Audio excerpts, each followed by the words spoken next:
ஆறுபடை ஆறுபடை ஆறுபடை இன்று எங்கும் மருதமலை கோயில் ஒரு 7 படை 7 படை 7 படை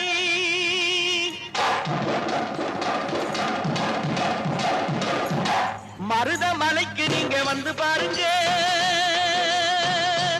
ஒரு தரம் மருதமலைக்கு நீங்க வந்து பாருங்க ஈசன் மகனோடு மனம் விட்டு பேசி பாருங்க மருதமலைக்கு நீங்க வந்து பாருங்க ஈசன் மகனோடு மனம் விட்டு பேசி பாருங்க தீராத வினைகள் எல்லாம் தீர்ந்து போகுங்க சத்தியமா சொல்லுறேன் தீராத வினைகள் எல்லாம் தீர்ந்து போகுங்க அது தீராவிட்டால் வந்து என்னை கேளுங்க அது தீராவிட்டால் வந்து என்னை கேளுங்க